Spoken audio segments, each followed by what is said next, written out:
नमस्कार दोस्तों, मैं विकी गुप्ता आप सबका स्वागत करता हूं एक बार फिर से आपके अपने YouTube channel Gupta GS teaching centre में। तो दोस्तों आज मैं आपके लिए जीके जीएस का टॉप 50 इंपॉर्टेंट क्वेश्चन लेकर आया हूं। ठीक है, अभी तक मैंने आपको 100 सवाल करवा चुके हैं जीके जीएस का और टारगेट है कि आपका 1000 सवाल करवाना। ठीक है, तो चलिए शुरू करते हैं आज का सबसे पहला सवाल से। तो सबसे पहला सवाल है कि स्पिरिट ऑफ लॉ नामक पुस्तक की रचना किसने की? तो ये किया है मॉन्टेस्क्यू ने। किसने किया है? यानी कि स्पिरिट ऑफ लॉ नामक पुस्तक की रचना मॉन्टेस्क्यू ने किए हैं। ठीक है, नेक्स्ट है कि भारत में पहले नियमित जनगणना किसके शासनकाल में हुई थी? तो भारत में पहले नियमित जनगणना जो है ये लॉर्ड रिपन के शासनकाल में हुई थी। और कब हुई थी? तो 1881 ईस्वी को। ठीक है, यानी कि भारत में पहले नियमित जनगणना लॉर्ड रिपन के शासनकाल में 1881 ईस्वी को हुआ था। नेक्स्ट है कि नृत्य करती हुई लड़की की कांसे की मूर्ति कहाँ से प्राप्त हुई? तो नृत्य करती हुई लड़की की कांसे की जो मूर्ति है ये मोहनजोदड़ो से प्राप्त हुई है। कहाँ से प्राप्त हुई है? मोहनजोदड़ो से। और मोहनजोदड़ो कहाँ पड़ता है? पाकिस्तान में। ठीक है दोस्तों, तो नृत्य करते हुई लड़की की कांसे की जो मूर्ति है कहाँ से प्राप्त हुई है? तो मोहनजोदड़ो। ठीक है, ये कहाँ पड़ता है? पाकिस्तान में पड़ता है। अगला सवाल देखेंगे 104 नंबर सवाल कि मोहनजोदड़ो की खोज किसने की थी? तो मोहनजोदड़ो की खोज की थी राखल दास ने। यानी कि राखल दास बनर्जी ने मोहनजोदड़ो की खोज की थी 1992 ईस्वी को। कब की थी? 1992 ईस्वी को मोहनजोदड़ो की खोज किया गया था। किसके द्वारा? तो राखल दास के द्वारा, राखल दास बनर्जी के द्वारा 1992 में मोहनजोदड़ो की खोज किया गया था। ठीक है दोस्तों, नेक्स्ट है आपके सामने देखिए अगला सवाल 105 नंबर की भगवत गीता किस धार्मिक पुस्तक का अंग है? तो भगवत गीता जो है ये महाभारत का एक धार्मिक पुस्तक है। जो महाभारत को किसने लिखा था? तो ये लिखा था वेद व्यास ने। ठीक है, यानी महाभारत को किसने लिखा था? वेद व्यास ने महाभारत को लिखा था। और भगवत गीता किस धार्मिक पुस्तक का अंग है? तो ये है महाभारत का। नेक्स्ट 106 नंबर कि महायान या थेरवाद का संबंध किस धर्म से है? तो महायान या थेरवाद का जो संबंध है ये बौद्ध धर्म से है। कौन सा धर्म से है? बौद्ध धर्म से है। ठीक है दोस्तों, चलिए फिर अगला सवाल देखेंगे 107 नंबर सवाल। तो देखिए अगला सवाल ये रहा आपके सामने कि विजयनगर साम्राज्य की स्थापना किसके काल में हुई थी? तो विजयनगर साम्राज्य की जो स्थापना ये मोहम्मद तुगलक के शासनकाल में, यानी कि मोहम्मद तुगलक का समय काल क्या है? तो 1334 से लेकर 1351 तक। ठीक है, ये जो मोहम्मद तुगलक का जो शासनकाल है इनका कार्यकाल क्या है? तो 1334 से लेकर 1351 तक। यानी विजयनगर साम्राज्य की जो स्थापना है ये मोहम्मद तुगलक के शासनकाल में किया गया था। नेक्स्ट है कि विजयनगर साम्राज्य की स्थापना कब हुई थी? तो 1336 ईस्वी को। ठीक है, 1336 ईस्वी को हरिहर एवं बुक्का नामक दो भाई था। ठीक है, एक हरिहर था, एक बुक्का नामक दो भाइयों ने मिलकर विजयनगर साम्राज्य की स्थापना किया था। और कब किया था? 1336 ईस्वी को। नेक्स्ट 109 नंबर कि आइन ए अकबरी कितने भागों का संकलन है? तो ये 5 भागों का संकलन है। ठीक है, आइन ए अकबरी कितने भागों का संकलन है? 5 भागों का। नेक्स्ट है कि आइन ए अकबरी किसने लिखी? तो अबुल फजल ने। ठीक है, अबुल फजल ने आइन ए अकबरी लिखी थी। नेक्स्ट है कि आइन ए अकबरी किसका भाग है? तो ये अकबर नामा का है। ठीक है, यानी कि आइन ए अकबरी जो है किसका भाग है? तो अकबर नामा का। नेक्स्ट देखेंगे अगला सवाल। देखिए अगला सवाल आपके सामने 112 नंबर सवाल कि संथालों ने अंग्रेजी से विद्रोह कब किया था? तो ये किया था 30 जून को। ठीक है, 30 जून 1855 ईस्वी में। नेतृत्व किसने किया था? तो सिंधु, कान्हू, चांद एवं भैरव ने। ठीक है, यानी कि संथालों ने अंग्रेजों से विद्रोह कब किया था? तो 30 जून 1855 ईस्वी को। और नेतृत्व किसने किया था? तो सिंधु, कान्हू, चांद एवं भैरव ने। ठीक है दोस्तों, नेक्स्ट 113 नंबर कि बंगाल का अस्थायी बंदोबस्त किनके साथ किया गया था? ठीक है, यानी बंगाल का जो अस्थायी बंदोबस्त है ये किनके साथ किया गया था? जमींदारों के साथ किया गया था। ठीक है, जमींदारों के साथ बंगाल का अस्थायी बंदोबस्त किया गया था। नेक्स्ट है कि बंगाल का अस्थायी बंदोबस्त कब लागू हुआ? तो बंगाल का अस्थायी बंदोबस्त जो है ये 1793 ईस्वी को। ठीक है, 1793 ईस्वी को बंगाल का अस्थायी बंदोबस्त लागू हुआ। नेक्स्ट 15 नंबर कि ब्रिटिश काल में प्रथम पर्वतीय स्थल कौन सा बना? तो ये बना था शिमला। ठीक है, यानी कि ब्रिटिश काल में प्रथम पर्वतीय स्थल कौन सा बना था? तो शिमला बना था। ठीक है दोस्तों, चलिए नेक्स्ट देखेंगे अगला 116 नंबर सवाल। देखिए 116 नंबर सवाल है कि ब्रिटिश काल में भारत की राजधानी क्या थी? तो शिमला थी। ठीक है, याद रखिएगा कि ब्रिटिश काल में भारत की जो राजधानी थी वो क्या थी? शिमला। नेक्स्ट 117 नंबर कि महात्मा गांधी की दांडी यात्रा कब आरंभ हुई थी? तो 12 मार्च 1930 ईस्वी को। ठीक है, 12 मार्च 1930 ईस्वी को महात्मा गांधी की दांडी यात्रा आरंभ हुई थी और 80 सत्याग्रह के साथ आरंभ हुई थी। कितने सत्याग्रह? तो 80 सत्याग्रह के साथ। नेक्स्ट है कि मुस्लिम लीग की स्थापना कब हुई थी? तो 30 दिसंबर 1906 ईस्वी को, यानी 30 दिसंबर 1906 ईस्वी को मुस्लिम लीग की स्थापना हुआ था। कहाँ हुआ था? तो बांग्लादेश के ढाका में हुई थी। इसके नेता कौन कौन थे? आगा खां, सलीम उल्लाह खां, मोहम्मद अली जिन्ना। ठीक है, यानी कि 30 दिसंबर 1906 ईस्वी को मुस्लिम लीग की स्थापना हुआ था और बांग्लादेश के ढाका में हुई थी। इसके नेता कौन कौन थे? आगा खां, सलीम उल्लाह खां, मोहम्मद अली जिन्ना। ठीक है दोस्तों, नेक्स्ट 119 नंबर, किस अधिवेशन में कांग्रेस और मुस्लिम लीग ने समझौता हुआ था? तो किस अधिवेशन में? तो 1916 के लखनऊ अधिवेशन में। ठीक है, 1916 में लखनऊ अधिवेशन में कांग्रेस और मुस्लिम के लीग में समझौता हुआ था। ठीक है दोस्तों, चलिए फिर अगला सवाल देखेंगे। नेक्स्ट है 120 नंबर सवाल, देखिए कि मुस्लिम लीग ने सीधी कार्यवाही दिवस कब मनाया? यानी कि मुस्लिम लीग ने सीधी कार्यवाही दिवस कब मनाया? तो 16 अगस्त 1946 को, यानी कि ग्रेट कलकत्ता दंगा में, यानी कि ग्रेट जो कलकत्ता दंगा हुआ था उसमें, यानी कि 16 अगस्त 1946 में मुस्लिम लीग ने सीधी कार्यवाही दिवस मनाया था। नेक्स्ट 121 नंबर, कि भारतीय संविधान सभा का निर्माण किस योजना के अंतर्गत किया गया? यानी कि भारतीय संविधान सभा का निर्माण किस योजना के अंतर्गत किया गया था? तो कैबिनेट मिशन योजना। कब हुआ था? नवंबर 1946 को। ठीक है, यानी कि भारतीय संविधान सभा का निर्माण किस योजना के अंतर्गत किया गया था? तो कैबिनेट मिशन योजना। कब हुआ था? नवंबर 1946 को। नेक्स्ट है कि भारत के अंतिम वायसराय कौन थे? तो लॉर्ड माउंटबेटन। ठीक है, लॉर्ड माउंटबेटन जो ये भारत के अंतिम वायसराय थे। कौन थे? लॉर्ड माउंटबेटन भारत के अंतिम वायसराय थे, लॉर्ड माउंटबेटन। ठीक है दोस्तों, चलिए फिर अगला सवाल देखते हैं। 123 नंबर सवाल, देखिए 123 नंबर सवाल है कि संविधान सभा में निर्धारित कुल संख्या है? तो 389 है। ठीक है, याद रखिएगा संविधान सभा में निर्धारित कुल संख्या कितना है? 389, और 292 राज्यों से प्रतिनिधि व 93 देशी रियासतों और 4 चीफ कमिश्नर है। कितना है? 4 चीफ कमिश्नर। ठीक है, यानी कि संविधान सभा में निर्धारित कुल संख्या है, यानी कि 389 है। ठीक है, 292 क्या है? राज्यों से प्रतिनिधि, 93 देशी रियासतें और 4 चीफ कमिश्नर है। नेक्स्ट 124 नंबर, कि कबीर के गुरु कौन थे? तो रामानंद। ठीक है, रामानंद जो थे ये कबीर के गुरु थे। याद रखिएगा कि कबीर के गुरु कौन थे? रामानंद थे।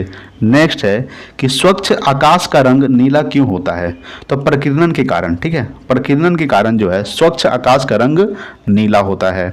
नेक्स्ट है 126 नंबर, की ऊर्जा का पारंपरिक स्रोत नहीं है? तो सौर ऊर्जा। ठीक है, सौर ऊर्जा जो है ये ऊर्जा का पारंपरिक स्रोत नहीं है। नेक्स्ट 127 नंबर, के राष्ट्र निर्माण में बाधा डालता है? तो कौन डालता है? सांप्रदायिकता। ठीक है, यानी कि राष्ट्र निर्माण में कौन बाधा डालता है? सांप्रदायिकता जो है राष्ट्र निर्माण में बाधा डालता है। नेक्स्ट देखेंगे 128 नंबर सवाल, देखिए 128 नंबर सवाल है कि कारगिल संघर्ष के दौरान भारतीय सेना ने कौन सा ऑपरेशन चलाया था? तो ऑपरेशन विजय चलाया था। ठीक है, यानी कि कारगिल संघर्ष के दौरान भारतीय सेना ने कौन सा ऑपरेशन चलाया था? ऑपरेशन विजय। ठीक है, अब कब हुआ था कारगिल युद्ध? 1999 को। कब हुआ था? 1999 में हुआ था, याद रखिएगा। नेक्स्ट है कि भारत में संपूर्ण क्रांति का आह्वान किस नेता ने किया था? तो भारत में संपूर्ण क्रांति का जो आह्वान है ये जयप्रकाश नारायण ने किया था। कब किया था? 1999 मरणोपरांत। ठीक है, यानी कि जयप्रकाश नारायण ने भारत में संपूर्ण क्रांति का आह्वान किए थे। ठीक है, नेक्स्ट 130 नंबर, कि वर्तमान में लोकसभा में अनुसूचित जातियों के लिए कितने स्थानों का आरक्षण किया गया है? तो 84 स्थानों का। यानी कि वर्तमान में लोकसभा में अनुसूचित जातियों के लिए कितने स्थानों का आरक्षण किया गया है? तो 84 स्थानों का आरक्षण किया गया है। ठीक है दोस्तों, नेक्स्ट देखेंगे अगला 131 नंबर सवाल। तो देखिए 131 नंबर सवाल है कि संयुक्त राज्य अमेरिका पर हुए आतंकवादी हमले को किस नाम से पुकारा जाता है? तो संयुक्त राज्य अमेरिका पर हुए आतंकवादी हमले को 11 सितंबर के नाम से पुकारा जाता है। क्या पुकारा जाता है? 11 सितंबर, जिसको हम लोग बोलते हैं 9/11। क्या बोलते हैं? 9/11, यानी कि 11 सितंबर को हुआ था अमेरिका में आतंकवादी हमला, इसको 9/11 के नाम से पुकारा जाता है। ठीक है दोस्तों, नेक्स्ट 132 नंबर, की बांग्लादेश की स्थापना कब हुई थी? तो 26 मार्च 1971 को। ठीक है, 26 मार्च 1971 को बांग्लादेश की स्थापना हुआ था और बांग्लादेश की राजधानी क्या है? तो ढाका। ठीक है, वर्तमान में इसके प्रधानमंत्री कौन है? शेख हसीना प्रधानमंत्री हैं और अब्दुल हामिद जो है यहाँ के राष्ट्रपति हैं बांग्लादेश के। ठीक है दोस्तों, चलिए फिर नेक्स्ट देखेंगे अगला 133 नंबर सवाल देखते हैं। ठीक है, हम लोग टोटल 50 सवाल करेंगे। 133 नंबर सवाल देखिए क्या है आपके सामने, कि अंतर्राष्ट्रीय श्रम संगठन जिसको ILO बोलता है, क्या बोलता है? ILO का मुख्यालय कहाँ स्थित है? जिनेवा में स्थित है। याद रखिए कि अंतर्राष्ट्रीय श्रम संगठन का जो मुख्यालय है ये जिनेवा में स्थित है। ILO, ठीक है, यानी कि इंटरनेशनल लेबर ऑर्गेनाइजेशन। क्या होता है? इंटरनेशनल लेबर ऑर्गेनाइजेशन यानी कि अंतर्राष्ट्रीय श्रम संगठन, ठीक है, का मुख्यालय जिनेवा में स्थित है। नेक्स्ट 134 नंबर कि अंतर्राष्ट्रीय श्रम संगठन की स्थापना कब हुई थी? तो 1919 में, ठीक है, 1919 में अंतर्राष्ट्रीय श्रम संगठन की स्थापना हुआ था। सदस्य कितने हैं इनके? 187 देश इनके सदस्य हैं, ठीक है। नेक्स्ट 135 नंबर कि भारत ने क्योटो प्रोटोकॉल पर कब हस्ताक्षर किए थे? तो 26 अगस्त 2002 को, यानी कि 26 अगस्त 2002 को भारत ने क्योटो प्रोटोकॉल पर हस्ताक्षर किया था। जापान में अपनाया गया, कब अपनाया गया था? 13 दिसंबर 1997 को। लागू कब हुआ? 16 फरवरी 2005 को। यह जलवायु परिवर्तन रोकने के लिए बनाया गया है, यानी जो क्योटो प्रोटोकॉल है यह जलवायु परिवर्तन के लिए, यानी कि जलवायु परिवर्तन को रोकने के लिए बनाया गया है क्योटो प्रोटोकॉल। फिर से देख लेते हैं एक बार, भारत ने क्योटो प्रोटोकॉल पर कब हस्ताक्षर किए हैं? तो 26 अगस्त 2002 को हस्ताक्षर किया था। जापान में अपनाया गया, कब अपनाया गया था? 16 दिसंबर 1997 में। लागू कब हुआ? 16 फरवरी 2005 को। यह जलवायु परिवर्तन रोकने के लिए बनाया गया है, ठीक है दोस्तों। चलिए फिर नेक्स्ट देखेंगे अगला 136 नंबर सवाल कि विद्युत आवेश का एसआई मात्रक होता है तो कूलॉम, ठीक है, याद रखिएगा कि विद्युत आवेश का जो एसआई मात्रक क्या होता है? तो कूलॉम होता है। नेक्स्ट 137 नंबर कि तापमान में वृद्धि से एक चालक की प्रतिरोधकता होती है तो क्या होती है? तो यानी बढ़ेगी, यानी कि तापमान जब वृद्धि होगी तो एक चालक की प्रतिरोधकता क्या होगी? तो वो भी बढ़ेगी, ठीक है। नेक्स्ट 138 नंबर कि एक प्रतिचुंबकीय पदार्थ की चुंबकीय प्रवृत्ति होती है, क्या होती है? अल्प एवं ऋणात्मक होती है, ठीक है, यानी कि एक प्रतिचुंबकीय पदार्थ की चुंबकीय प्रवृत्ति अल्प एवं ऋणात्मक होती है, ठीक है दोस्तों। नेक्स्ट 139 नंबर कि एक सामान्य मानव नेत्र के लिए सुस्पष्ट दृष्टि की अल्पतम दूरी क्या है? तो है 25 मीटर, यानी कि एक सामान्य मानव नेत्र के लिए सुस्पष्ट दृष्टि की न्यूनतम दूरी क्या है? 25 मीटर।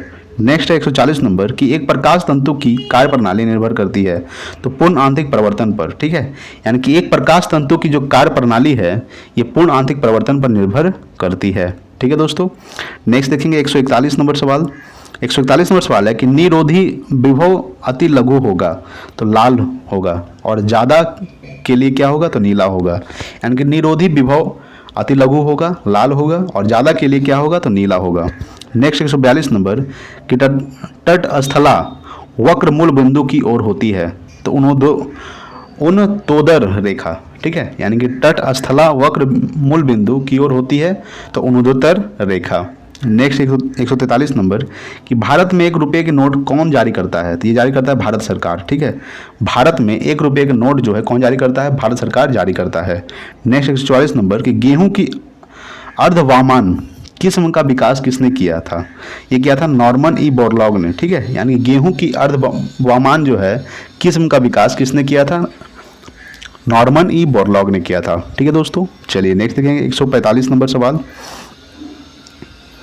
देखिए 145 नंबर सवाल है आपके सामने कि बैकर पीस्ट का उपयोग कौन से खाद्य उत्पाद बनाने के में किया जाता है? तो ब्रेड का, ठीक है, यानी ब्रेड होगा, यानी कि बेकर ईस्ट, यहाँ पे पीस्ट नहीं होगा, यहाँ पे ईस्ट होगा, क्या, यानी कि बेकर ईस्ट का उपयोग कौन से खाद्य पदार्थों बनाने में किया जाता है? तो ब्रेड का बनाने में किया जाता है, ठीक है दोस्तों।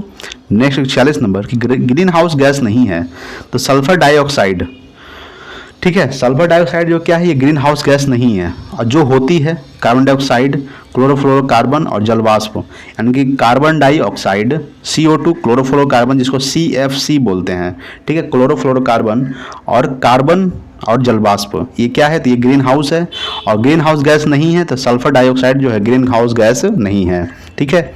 नेक्स्ट 147 नंबर कि 1 इलेक्ट्रॉन का आवेश होता है तो -1.6 गुना 10⁻19 कूलॉम, क्या होता है? -1.6 गुना 10⁻19 कूलॉम ये 1 इलेक्ट्रॉन का आवेश होता है। नेक्स्ट 148 नंबर कि 2 आवेशित कणों के बीच की दूरी दोगुनी करने पर उनके बीच का बल हो जाता है, क्या होता है? 4 गुना, ठीक है, याद रखिएगा कि 2 आवेशित कणों के बीच की दूरी दोगुनी करने पर उनके बीच का जो बल होता है क्या होता है? तो ये 4 गुना होता है, ठीक है दोस्तों। चलिए नेक्स्ट देखेंगे 149 नंबर सवाल कि कौन सा प्रभाव प्रकाश तरंगों की प्रकृति को दर्शाता है? तो व्यतिकरण, ठीक है, यानी कि कौन सा प्रभाव प्रकाश तरंगों की प्रकृति को दर्शाता है? तो व्यतिकरण जो है ये प्रकाश तरंगों की प्रवृत्ति को दर्शाता है। नेक्स्ट 150 नंबर कि प्रत्यक्ष कर होते हैं तो निगम कर, संपत्ति कर और आयकर, क्या होता है? यानी कि प्रत्यक्ष कर क्या क्या होता है? निगम कर, संपत्ति कर और आयकर, ठीक है दोस्तों। तो हम लोग अभी टोटल 50 सवाल कर चुके हैं दोस्तों।